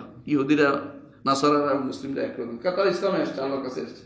এখনো ঐক্য সম্ভব যদি আমরা বলি কবর পূজারীরা কবর পূজা ছেড়ে দেন, আল্লাহর পূজা করেন, আল্লাহর ইবাদত করেন, এক হয়ে গেল। যদি যারা মুতাজিলা ফিরকা আছে বলেন যে না, কোরআন সুন্নাহর কাছে চলে আসেন, এগুলি বাদ দেন, আপনাদের এগুলি গ্রহণ করেন, তো এক হয়ে যায়। হ্যাঁ, আপনারা যারা, ওরা মনে করে যে আমরা ছাড় দিতাম, ওরা ছাড় দিবে না। বুঝলেন কথাটা? আমরা ছাড় দিই, ওরা ছাড় দিতে চায় না। আমাদের একটা ঘটনা মনে করছে, আমার ওস্তাদে বলছিল, যে একবার শিয়া সুন্নি একমত হওয়ার জন্য মিশরে একটা বৈঠক বসছে, যে শিয়া সুন্নিরা একমত হবে। আচ্ছা, বিরাট ঘটনার কথা। এখন যখন সালাতের জন্য অনেকক্ষণ গল্প গুজব করার পর সালাত পড়ে আসি, সালাত পড়তে যাই দেখে যে কয় যে আরে ও তো ওযু করে নাই। কারণ শিয়াদের পা ধোয়া লাগে না, বুঝছেন তো, পায়ের উপরে হাত দিয়ে মশে করে, হাত ভিজে হাত টেনে নেয়, পা ধোয় না। আমাদের নিকট পায়ের একটা জায়গা বাকি থাকলে তো নামাজ হয় না। তো আমরা বলছি ঠিক আছে, এক জায়গায় আসো, আমরা আমাদের কাছে চলে আসো, তোমরা পাটা অন্তত ধো, তোর তো একদম আমাদের সাথে মিলে। কয় না, আমাদের নিকট পা ধোয়া যায় না। তো ঐক্য কেমনি করবেন? আপনি তো একটা মাসালা তো এক হইতে পারতেন না। এরা হচ্ছে চায় আমরাও পা না ধুয়ে ওদের মতো হয়ে যায়, তাই না? ওরা চায় আমরাও সাহাবায়ে কেরামকে গালি দিতে আরম্ভ করি, তো ওদের মতো হয়ে যায়। ওরা চায় আমরাও এরকম কোরআনকে বিকৃত বলি, তাই না? আমরাও আমাদের হাদিসের উপর আমল ছেড়ে দিই, তাই না? এটাই চায় ওরা। এটা চাইলে তো হবে না। আমাদের আকীদাতে শক্ত যদি না হইতে পারি, তাহলে যেই কোনো সময় আমরা বিভ্রান্ত হয়ে যাব। আমাদের যুবকরা বিভ্রান্ত হবে, আমাদের সমাজ বিভ্রান্ত হবে। এই জন্য এই আকীদাতে শক্ত হতে হবে, মজবুত হতে হবে। যত কিছুই হোক, বেলাল রাদিয়াল্লাহু আনহুর মতো হতে হবে, খুবাইব রাদিয়াল্লাহু আনহুর মতো হতে হবে, এবং সাহাবায়ে কেরাম আম্মার ইবনে ইয়াসির রাদিয়াল্লাহু আনহুর মতো হতে হবে, সুমাইয়া রাদিয়াল্লাহু আনহার মতো হতে হবে, যাদেরকে আকীদার ক্ষেত্রে তাদেরকে কোনোদিন কিছু করতে কেউ পারে নাই। আচ্ছা দেখেন না, একটা সংক্ষিপ্ত মাসালা বলি। মক্কাতে যে এত কষ্ট পাইছে সাহাবায়ে কেরাম, কিন্তু আকীদার জন্য পাইছে, কিন্তু আমলের জন্য কিন্তু এত কষ্ট পায় নাই। আমলের জন্য এত কষ্ট পায় নাই, আর শুধু আকীদার জন্য কষ্টটা পাইছে। খেয়াল করেছেন? হিজরত করতে হয়েছে, তারপরে হিজরত করছে, তারপরে কি করেছে, কষ্ট পাইছে, তারপরে তাদের মধ্যে কেউ আবেশি নিয়ে গেছে, এক একজন এক এক জায়গায়, কেউ মদিনা গেছে, এত কষ্ট করে বাড়িঘর ছেড়ে চলে গেছে, কিছুই নেয় না, শুধু একটা কাপড় নিয়ে গেছে সোহাইব রাদিয়াল্লাহু আনহু, গায়ের একটা কাপড়, কিছু নেই আর, শুধু এই অংশটুকু রক্ষা করে দেখা। বলছে তোমার কোনো কাপড় দিব না, তুমি আমাদের এখানে টাকা পয়সা নিয়ে আসো, মক্কাতে এসে পয়সাওয়ালা হয়েছিল, এগুলি রেখে যাও, তারপর যাই দিব। তো সব কাপড়টা খুলে রেখে দিচ্ছে, একজন তার দয়া পর বসে একটু কাপড় দিয়ে যেটা নিয়ে চলে গেছে। রাসূলুল্লাহ সাল্লাল্লাহু আলাইহি ওয়াসাল্লাম বললেন, রাবিহা সোহাইব, সোহাইব তুমি লাভবান হয়েছ। কি জন্য? ফরজ কিছুই হয়েছিল না, শুধুমাত্র সালাত ফরজ হয়েছিল পরে, এটা ছাড়া কিছু ফরজ হয়েছিল না। তারপরে মক্কাতে কিছুই ফরজ, শুধুমাত্র আকীদার মিশন ছিল। তো আকীদার মিশন ছাড়া আপনি কোন মিশনে আগাবেন? আকীদার মিশনকে আগাইতে হয়, আকীদার বইগুলি পড়তে হবে। আমাদের দুর্ভাগ্য, আমি যে কথা আসতে চাচ্ছি, আমাদের দুর্ভাগ্যটা, আমাদের অনেক মানুষ ছোট কাল থেকে মাদ্রাসায় পড়ে, কামেল পর্যন্ত পাশ করেছে, মোকাম্মল হয়ে গেছে এক একজন। হ্যাঁ, এক একজন দা বা, এক একজন দা বা, একজন কি, হ্যাঁ হ্যাঁ আরো আছে তো, তিনি কি, তিনি মাজিয়া, হ্যাঁ তিনি কেউ দাবা, কেউ মাজিয়া, কেউ আরেকটা কি, কত রকমের কত কিছু বের করছে তার হিসাব নেই। হ্যাঁ, কুসিয়া, কুসিয়া, হ্যাঁ আমাদের জানেন কুসিয়া, মাজিয়া, দাবা, কত কিছু। হ্যাঁ, ও তো আছে, আল্লাহ তো লাগাই দিছে কত। এগুলির মধ্যে আপনি কখনো আশ্চর্য হবেন, এরা কিন্তু অনেক কিছু জানে, কিন্তু আকীদা সম্পর্কে জ্ঞান রাখে না। আল্লাহ সম্পর্কে আকীদাটা শুদ্ধ নেই, আল্লাহ সম্পর্কে আকীদা শুদ্ধ নেই। নবী রাসূলরা যেই তাওহীদ নিয়ে আসছেন, ওই তাওহীদটা তারা জানে না। তাওহীদ জানে না আমরা বলছি না, তাওহীদের বিভিন্ন অংশ আছে, ছোট একটা অংশ জানে, আর একটা অংশকে তারা গৌণ মনে করে, অথচ এটার জন্য নবী রাসূলকে পাঠানো হয়েছে, এটার জন্য নবী রাসূলকে পাঠানো হয়েছে, এইটার ব্যাপারে তাদের কোনো আলোচনা নেই। তারা সবসময় কবরের নিচে মরে গেলে কি হবে এটা নিয়ে ভালোই আলোচনা করে, খারাপ না। কবরের নিচে আযাব থেকে শুরু করে, আযাবুল কবর হক থেকে শুরু করে একেবারে জান্নাত জাহান্নাম পর্যন্ত এগুলি আলোচনা করতে রাজি আছে। কিন্তু এর আগে আল্লাহর সম্পর্কে আমাদের কি আকীদা বিশ্বাস হতে হবে, এবং আল্লাহর নাম ও গুণের ব্যাপারে কি আকীদা বিশ্বাস থাকতে হবে, উলুহিয়ত এবং রুবুবিয়ত কি জিনিস, এগুলির ব্যাপারে তাদের কোনো আলোচনা কোনোদিনই আসে না। যদি আলোচনা হয় মনে করেন অতিরিক্ত কথা, আর তারা হাদিস বানায়, তাফাক্কারু ফিল্লাহ, তাফাক্কারু ফি আলাইল্লাহ ওয়ালা তাফাক্কারু ফিল্লাহ। আল্লাহর ব্যাপারে চিন্তা করো না, আল্লাহর নিয়ামতের ব্যাপারে চিন্তা করো না, সৃষ্টির ব্যাপারে চিন্তা করো, এগুলি বানায়, হাদিস বানায়, বানাওয়াট হাদিস। আল্লাহর ব্যাপারে চিন্তা না, আল্লাহ তাআলার চিন্তা, আমরা আল্লাহ বলছি ইতাফাক্কারুনা ফি খালকিস সামাওয়াতি ওয়াল আরদ, ঠিক আছে, কিন্তু আল্লাহ তাআলার ঈমান চিন্তা করে আমরা কিছু বের করতে পারবো না, কোনো সন্দেহ নেই। আমরা চিন্তা করতে বলি না, কিন্তু আমরা ঈমান আনতে বলি, যে যা আসছে তাই মান, কোরআন ও সুন্নাহ যা আসছে তা মানতে হবে, তা বুঝতে হবে। এই বুঝা থেকে দূরে সরানোর জন্য আরেকটা বড় ভয় তারা হচ্ছে, আপনাকে কোরআন পড়তে দেয়া হচ্ছে না। কোরআন বলে তোমরা কোরআনে কি বুঝো, তুমি কি বুঝবা? আবার হাদিস বলে তুমি হাদিসে কি বুঝো, তুমি কি হাদিস পড়ে বুঝা কেন? আপনাকে বলবে যে আপনি কোরআন হাদিসের থেকে আপনি আমাদের কথা শুনে চলেন, আমাদের সাথে সাথে হাঁটেন, আমরা যেটা বলি এটা বল, অথবা ছোট বইটা দিয়ে এটা পড়ে দেখেন। এগুলি দিয়ে আপনাকে ভাবাবেগে আপনাকে উন্মেষ ঘটাবে, আপনার আসলে দিন সম্পর্কে কিছু আপনাকে জাহেল রেখে দেবে। এই জন্য আমাদেরকে জানতে হবে আকীদার মৌলিক কিতাবগুলো কী কী। দেখুন, আকীদা কোথায় পাওয়া যাবে? কোরআনে কারীমে আকীদা পাওয়া যাবে। সন্দেহ আছে? সন্দেহ আছে? কোরআনে কারীমে কোনো সন্দেহ আছে? কোরআনে কারীমে আল্লাহ তাআলা বারবার উল্লেখ করেছেন যে যখনই আল্লাহ তাআলা নবী রাসূলদের পাঠিয়েছেন, তখন তাদের কি বলেছেন? ইয়া কওমি ইবুদুল্লাহ মা লাকুম মিন ইলাহিন গায়রু, একমাত্র আল্লাহর ইবাদত করো, তিনি ব্যতীত তোমাদের কোনো ইলাহ নাই। আমাদের দেশে কবরগুলির পূজা হচ্ছে কি হচ্ছে না বলেন তো? হয় কি না? ওখানে আলেমের অভাব আছে, আলেমরা কেন কথা বলে না? আলেমরা এগুলি ব্যবস্থা নিতে পারে না, মানুষের কাছে যাইতে পারে না, বলতে পারে না, সারাদিন বললে তো হয়। নবীরা যে দায়িত্ব পালন করেছে যে এগুলি ওয়াদ সুয়ার ইয়াগুস ইয়ারুক নাসার, এদের বিরুদ্ধে আমার মিশন। কাজ ছিল এটা? নূহ আলাইহিস সালাম প্রথম জমিনের লোকে শিরিক হয়েছে, নূহ আলাইহিস সালামের জন্য। সেখানে তার মিশন ছিল এগুলি পাঁচটার বিরুদ্ধে। তার মিশন ছিল না আল্লাহকে মানো, এটা বলা ছিল না। কেন ছিল না? তারা আল্লাহকে ঠিকই মানত, তারা আল্লাহকে মানত। তো তার মিশন কিসের বিরুদ্ধে ছিল? এই কবর শিরকের বিরুদ্ধে ছিল, এই অলি আল্লাহ নাম করে আবাদত যেটা হচ্ছে এটার বিরুদ্ধে ছিল, এই কবরের মানতের বিরুদ্ধে ছিল, কবরের জবাইয়ের বিরুদ্ধে ছিল, এটার বিরুদ্ধে তাদের মিশন ছিল। তারা কোনো রাষ্ট্রপ্রধানের বিরুদ্ধে যুদ্ধ করে না, কিন্তু তখনকার রাষ্ট্রপ্রধান খুঁজেও বের করে না তারা যে কে ছিল। তো তাদের মিশনটা কি ছিল? কোরআন কি বলে? মিশন ছিল যে মানুষের আকীদা বিশ্বাস শুদ্ধ করবে, আল্লাহর ইবাদত একমাত্র আল্লাহর ইবাদত হবে, একমাত্র আল্লাহর ইবাদত হয়ে, তো এটাই ছিল বড় মিশন তাদের। প্রত্যেক নবী রাসূল কোরআন পড়ে দেখেন আপনি, যেখানে পাবেন কি বলেছে? নূহ বলেছে এটা, তারপরে হুদ বলেছে কি ইয়া কওমি ইবুদুল্লাহ মা লাকুম মিন ইলাহিন গায়রু, তারপরে সালেহ বলেছে ইয়া কওমি ইবুদুল্লাহ মা লাকুম মিন ইলাহিন গায়রু, হে কওম একমাত্র আল্লাহর ইবাদত, তিনি ব্যতীত আর কোনো ইলাহ নেই। ইলাহ নেই বলেছে, রব নাই, এটা বলে নাই কেন? রব তারা মানে, রব তারা মানে, ইলাহ মানে, একমাত্র তারা ইবাদত করতে তারা বাধা দেয়।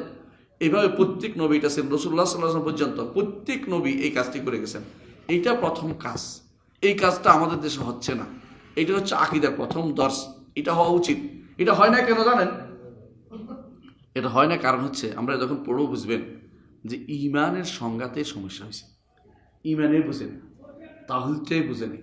বুঝতে পারছেন কথাটা? এই জন্য আগে আমাদের জানতে হবে যে আসলে আকীদাটা কি জিনিস। আকীদাটা বলছিলাম কি, যে কোনো জিনিস মানুষ দৃঢ়ভাবে ধারণ করে সেটাই কি আকীদা। একজন হিন্দু বিশ্বাস করে, কি বিশ্বাস করে? পুনর্জন্মবাদে বিশ্বাস করে, এটা তার আকীদা। হ্যাঁ, একজন হিন্দু বিশ্বাস করে আত্মায় এই তো ঘুরে বেড়াচ্ছে, আত্মায় আমার কাপড়ে ঢুকেছে, হ্যাঁ, আত্মা মুখখানে ঢুকেছে, আত্মা কারো খেলনার ভিতরে ঢুকেছে, এই যে বিশ্বাসটা করতেছে এটা তার কি আকীদা, তাই না? তাহলে একটা বৌদ্ধ বিশ্বাস করে কি, যে গৌতম বুদ্ধ তাদের আল্লাহ, নাউজুবিল্লাহ, তাদের রব, তাই না? শরণাম গচ্ছামি বুদ্ধম গচ্ছামি বলতে থাকে সারাক্ষণ। তো আমি গেছিলাম শ্রীলঙ্কা, দেখলাম যে রাস্তাঘাট পুরোটাই শরণাম গচ্ছামি চলতেছে। তো আমি শরণাম গচ্ছামি করতে মুখস্থ হয়ে গেলো, এটা না আরো যা আছে এগুলি। যদিও এগুলি আমার পাঠ্য না, আমি কোনো বৌদ্ধ ধর্মের উপর পড়ি না, আমি হিন্দু ধর্মের পড়ছি। তো আমি দেখছি যে ওটাও একই রকমের, ওরা কি বৌদ্ধকে তারা সব কিছু মানতেছে, এটা তার আকীদা, এটা তার আকীদা। একজন খ্রিস্টান, এখন খ্রিস্টানরা বিশ্বাস করে কি আল্লাহর ছেলে ঈসা আল্লাহর ছেলে, তারা মনে করতেছে এটা, এবং আল্লাহ এবং ঈসার মাঝে যে সম্পর্ক, এটা আরেকটা আল্লাহ, নাউজুবিল্লাহ, সম্পর্কের আল্লাহ মনে করছে। এটা তার আকীদা। তার আকীদা অর্থ হচ্ছে মানুষ যা ধারণ করে সেটাই আকীদা বিশ্বাস, কিন্তু এটা শুদ্ধ হইতে হয়। সেটা হলে শুদ্ধ না হলে এটা কোনদিন আকীদা বিশ্বাস বলে গ্রহণযোগ্য হয় না। শুদ্ধ কোথায় পাওয়া যায়? কোরআন সুন্নাহ তো আপনি দাবি করছেন। শুদ্ধ হতে হলে মূল যে জিনিসটা লাগবে এটা হচ্ছে যে উৎসটা শুদ্ধ হতে হবে, তাই তো?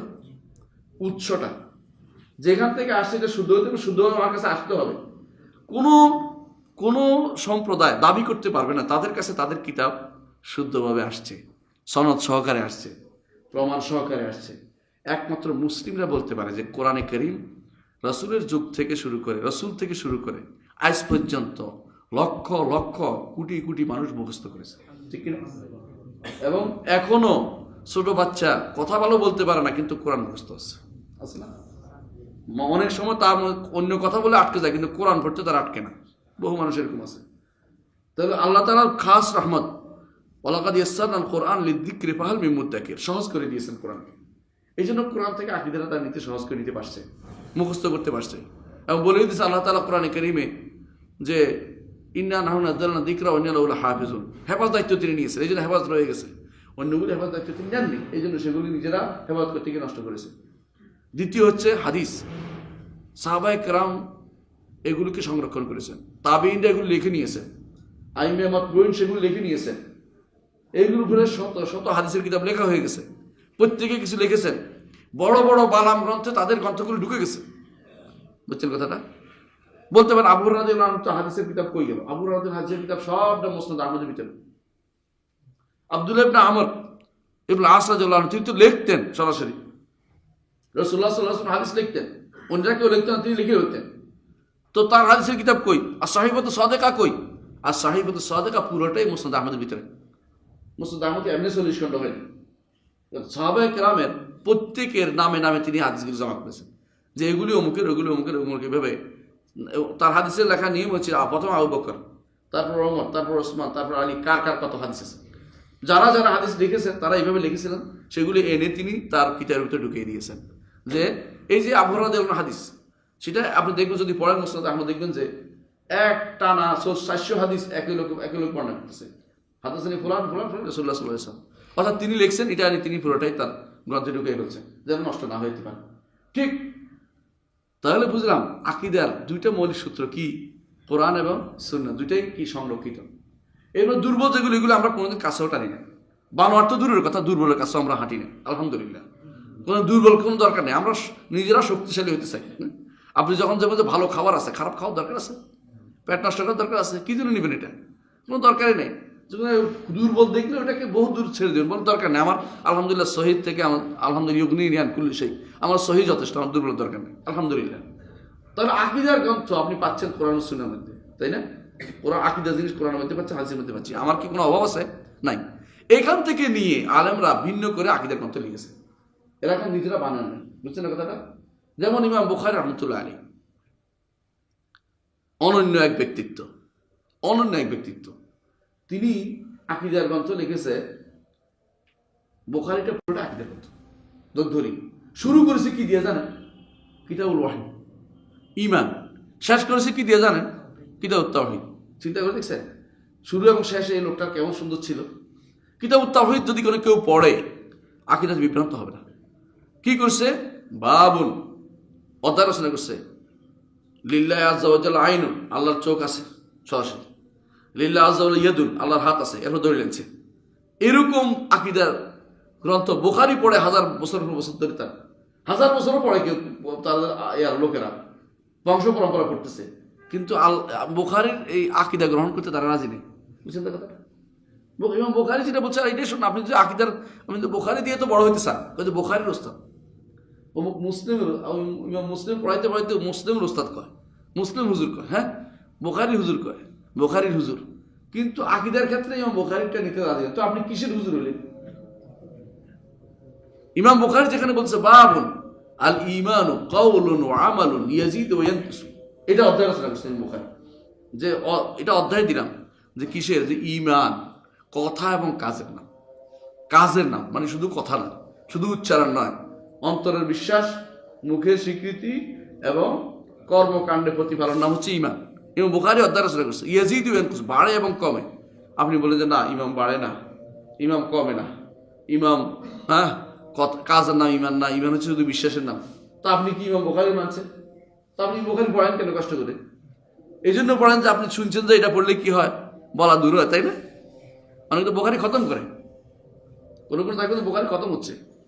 বুখারী খতম কেন করা ভালো করে জিজ্ঞাসা করলে একজন বলতেছে অনেক টাকা পাওয়া যায়, অনেক টাকা পাওয়া, কারণ কোরআন খতমে এত টাকা আসে না, হয়তো কেউ 500, 1000 বা 1000 দিল। বুখারী খতমে অনেক টাকা রোজগার। এই জন্য দেখবেন চট্টগ্রাম এলাকার সাথে শুরু করে শুধু বুখারী খতম হচ্ছে। এটা কোনোদিন চালু ছিল না, কোন বেটা চালু করলো আল্লাহ জানে। মানে এটা খোঁজা দরকার যে কারা প্রথম চালু করেছে। বুখারী খতম কি কি সব আছে লেখি দেখ। বুখারী খতম করার থেকে বুখারী আমল করা দরকার। ইমাম বুখারী যদি ভালোই বেশে থাকো, আমল শুরু করো, তার প্রত্যেকটা কথা ব্যাখ্যা করো। কিন্তু এটা না করে নিজেরা ইমাম বুখারী কি করছে সেটা, বুখারী খতম করতেছে তারা। দেখেন এই যে বুখারী শুধু নয়, বুখারী পরে কি মুসলিম ও তেমন কিতাবুল ঈমানে আকীদার বিষয়গুলি সবগুলি নিয়ে আসে। আপনি দেখবেন শুধু অধ্যায়টা দেখেন অসাধারণ। যদিও অধ্যায় রচনা করতে পরে, কিন্তু তার ইমাম নাওয়ী রচনা করলো, কিন্তু তার যে সাজানোর যে নিয়ম, এটার মধ্যে আকীদা সবটাই চলে আসছে। মুসলিম, এরপরে ইমাম তিরমিজি রহমতুল্লাহ তার কিতাবের মধ্যে, কিতাবুদ দাওয়াতের মধ্যে আকীদার বিষয়গুলি সুন্দরভাবে তুলে ধরেছেন, এবং অন্যান্য জায়গাতে আকীদার বিষয় তুলে ধরেছেন। আমি সেগুলো থেকে আকীদা নিতে আমরা রাজি নেই। আমরা আকীদা নিব ভিন্ন একটা গ্রন্থ থেকে, কালো গ্রন্থ, যেখানে কাল আল হুকামা। কোনোদিন আপনি সারাদিন পড়েন, ওখানে কোনোদিন কাল আল্লাহ কাল রাসূল পাবেন না। আপনি যদি আকীদা নাসাফিয়া পড়েন না, অর্ধেকের আগ পর্যন্ত, অর্ধেকই আযাবুল কবর হক এর আগ পর্যন্ত, মরার পর থেকে শুরু হয়ে কাল আল্লাহ কাল রাসূল। এর আগের অংশটুকু কাল আল্লাহ কাল রাসূল বলতে কিছু নেই। হাকিমরা বলেছেন, হুকামাওরা বলেছেন, গবেষকরা বলেছেন, ফালাসিফারা বলেছেন, উস্তাদরা বলেছেন, মুআল্লিমরা বলেছেন। কোন মুআল্লিম তোদের এগুলি? আল্লাহ রাসূলের চেয়ে বড় মুআল্লিম আর কে হইতে পারে? সাহাবায়ে কেরামের চেয়ে বড় মুআল্লিম আর কে হইতে পারে? তাবেঈন ইমামদের থেকে বড় মুআল্লিম আর কে হইতে পারে? হেদায়েতের ইমামরা আবু হানিফা, শাফিঈ, আহমদ, মালিক, এদের চেয়ে বড় ইমাম মুআল্লিম আর কে হইতে পারে? তোমাদের কাছে কেন ফারাবি বড় আলেম হয়ে গেল? তোমাদের কাছে ইবনে সিনা কেন বড় আলেম হয়ে গেল? তোমাদের কাছে কেন ইবনে খতিব আর রাই, ইমাম রাজি বড় আলেম হয়ে গেল? কেন ইমাম গাজালি বড় আলেম হইল? কেন ইমাম আবু হানিফা বড় আলেম হইলেন না? চিন্তা করা দরকার আছে। কেন ইমাম তাহাবি বড় আলেম হইলেন না? তাদের দলিল দিলে তুমি চুপ মারো কেন? তাদের কথা শোনো একটু। তাদের কথা তারা করতে গেলে সেগুলি দেখো, সেই বইগুলি পড়ো না, সেগুলি পড়বে না।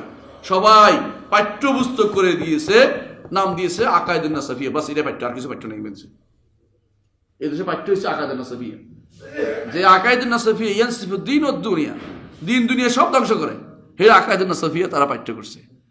এদেশে এটার নাম হচ্ছে, এটার বিরুদ্ধে কথা বললে আপনার খবর আছে। তাহলে আমরা কোন জায়গায় আটকে গেছি আমরা জানি না। কোত্থেকে আমরা শুদ্ধ আকীদা দিতে হবে। আমাদের ছাত্ররা যারা কওমি বলেন, আলিয়া বলেন, হ্যাঁ, আলিয়া বলেন আর কওমি বলেন আর অন্য যে কোনো প্রতিষ্ঠান বলেন, কেউ সহি আকীদার ধার ধারে না। সবচেয়ে মজলুম জায়গা হচ্ছে আকীদার জায়গাটা। কেউ পড়ে না, আকীদা সিরিজটা পড়তে চেষ্টা করে না কেউ। যত কিছুই পড়ে আকীদা পড়ে না। ওরা অনেক কিছু পড়তে রাজি আছে। কেউ কেউ হেদায়া মুখস্থ, সরবেকার এবার সব মুখস্থ, নাহু মুখস্থ, কিন্তু আকীদার একটা মতন মুখস্থ করতে রাজি নেই। এর বিপরীতটা আপনি পাবেন আলহামদুলিল্লাহ। আপনি যদি যান মসজিদ নববীতে যান, দেখবেন যে আকীদার মতন মুখস্থ করেছে। ইবনে আবি দাউদ রাহমাহুল্লাহ, আবু দাউদ রহমতুল্লাহ যে ছেলে, তার একটা আছে হাইয়াতে ইবনে আবি দাউদ বলা হয়।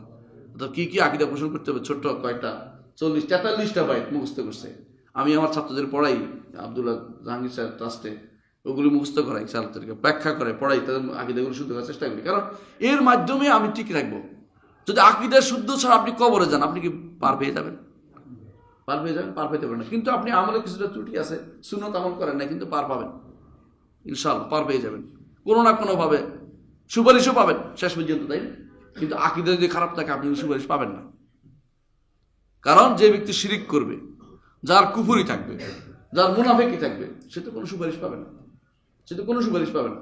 তার মানে যেই জিনিসটা এত গুরুত্ব, সেই জিনিসটাকে আমরা কেন গৌণ করতেছি? সেই জিনিসটা কেন চিন্তা করি না যে এটা আমাদের আমল করা দরকার, আমাদের এটা শোনা দরকার, এইটা আমাদের বেশি শিখা দরকার, ছোট বাচ্চাকে এটা শিখানো দরকার। মোহাম্মদ রাসূলুল্লাহ সাল্লাল্লাহু আলাইহি ওয়াসাল্লাম ছোট বাচ্চাদের এটা শিক্ষা দিতেন। এমনকি তিনি জিজ্ঞাসা করেছেন একটা মানুষকে ইমানদার পরীক্ষা করার জন্য, আইনাল্লাহ জিজ্ঞাসা করেছেন, এবং আর কিছু জিজ্ঞাসা করেন না, এই তুই কি সালাত আদায় করছিস কিনা, এই সালাতের কয়টা ফরজ বল, জিজ্ঞাসা করেছে রাসূল একদিন। কিন্তু কি জিজ্ঞাসা করেছে? আইনাল্লাহ, আল্লাহ কোথায় বল। তখন যখন বলছে অলু, সামার্থ অলু, আসমান বলতে আপনি কি দেখছেন? আলী বুঝে, উপরে জায়গা বুঝে, আল্লাহ উপরে, বলছে ইমানদার, ইমানদার আতে খাফাই না মোমেনা, হে ইমানদার, তারে তুমি স্বাধীন করে দাও। আল্লাহু আকবার। আকীদা চিনার উপায় হচ্ছে, আকীদা দিয়ে মানুষের ইমান পরীক্ষা করতে হয়, ইমান প্রমাণ পাবে আকীদার মাধ্যমে। এইটার মাধ্যমে যে আল্লাহ তার আউলুল্লাহ আল আরশি, কেউ যদি আল্লাহকে তার আরশের উপর না মানে, কেউ যদি আল্লাহকে তার সব জায়গায় মানে, সে তো ইমানদার না। সে এভাবে চলে গেলে তো বিরাট বিপদ। আপনার আমার যদি সারাদিন যদি এই কাজে ব্যয় হয়, এটা বিরাট নেয়ামত যে আমি আকীদার কাজটা করেছেন। কষ্ট হলো, গলা ভাঙলো, কষ্ট হলো, এটা হলো, আকীদার মিশন সে দূরে থাকার কোনো সুযোগ নেই। কারণ এটা আপনার আমার জীবনী শক্তি, এটাকে এই জন্য সব জায়গায় প্রতিষ্ঠিত করতে হবে। যারা বুঝে না তাদেরকে সুন্দর করে বুঝিয়ে দিতে হবে যে এটার গুরুত্ব বেশি।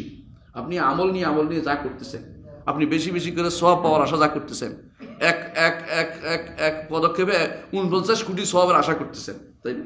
এরকমও তো আছে।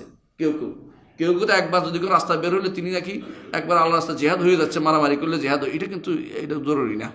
হ্যাঁ, জিহাদ দরকার আছে, কিন্তু জিহাদের শর্ত পূরণ করতে হবে। আকীদার জন্য কি শর্ত আছে বলেন? আকীদার জন্য শর্ত আছে। আপনি যদি লা ইলাহা ইল্লাল্লাহ বলেন, আপনাকে বলবো এই গোসল না করে লা ইলাহা ইল্লাল্লাহ বলতে পারবি না, বলছি না, কেউ বলে নাকি? তাহলে যেই জায়গায় মানুষ মাত্রই যেটাকে ঠিক করতে হবে, ওই জায়গায় আপনি কেন শর্ত দিচ্ছেন?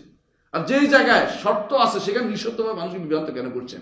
আপনার তো দরকার যেটা সবার দরকার, এটাকে বেশি বেশি ফলো করা। এই জন্য আমাদেরকে এই জায়গায় এসে বেশি বেশি কাজ করতে। আমরা ইনশাআল্লাহ ইমাম তাহাবী সম্পর্কে এবং এই কিতাব সম্পর্কে আগামী দার্সে বিস্তারিত আলোচনা করব। আজকে আসলে প্রাথমিক আলোচনার মধ্যে পার হয়ে গেল, সময়টা ইনশাআল্লাহ বিস্তারিত পরবর্তী দার্সে আলোচনা হবে। আপনারা নিয়মিত আসলে ইনশাআল্লাহ আমি খুশি হব। এই জন্য নয় যে আমার কোনো উপকার আছে, আপনাদের উপকার আছে বেশি, তাই না?